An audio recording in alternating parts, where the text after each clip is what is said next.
কি বলবো, আমরা প্রার্থনা জানতাম না, গান জানতাম না, কর্তা উপাসনা জানতাম না। আমি জানি না, আমি ছাড়া এখানে সবাই এখন পারদর্শী, সবাই গান গেতে পারে, বাজনাও বাজায়, আলোচনাও করে।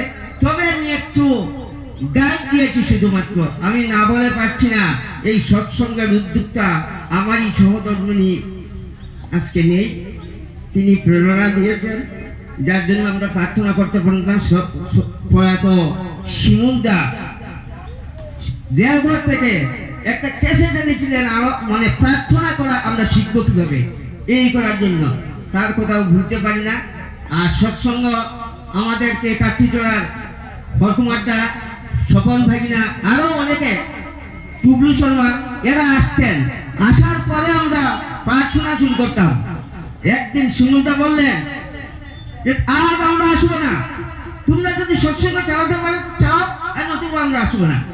ঠিক এইভাবে আমরা শিখলাম, সবকিছু শিখে শিখে আজকে 25 বছর পূর্ণ হয়েছে।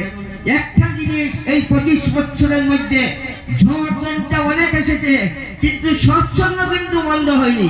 কারো বাসাতে হয়তো সৎসঙ্গ করেছে, ঝড় বৃষ্টি এসেছে, দেখা যায় কি সৎসঙ্গের আগেই সব শেষ।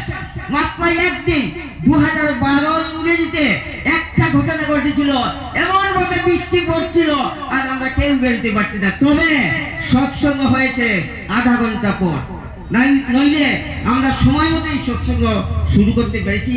এটাই আশ্চর্যের বিষয়। এখন যারা এখানে উপস্থিত আছেন, আমাদের লোকাল নিবাসী ছোট ছোট প্রজন্মরা এত সুন্দর গান করে, নিজেরই লজ্জা হয়। আমি কিন্তু শিখতে পারলাম না, আমি কিন্তু করতাল বাজাতে শিখতে পারি। যাই হোক, আমরা এভাবে আমরা ঠাকুরকে মাথায় নিয়ে আমরা 25 বছর আরো 25 বছর পূর্ণ করে সুবর্ণ জয়ন্তী পালন করার আশা আমি রাখি। আমি হয়তো দেখবো না, কিন্তু সবাই যেন এই ইষ্টকে মাথায় নিয়ে জীবনযাপন করে সুখে শান্তিতে থাকতে পারেন, এই কামনা করে আমার সংক্ষিপ্ত আলোচনা শেষ করলাম। জয় গুরু।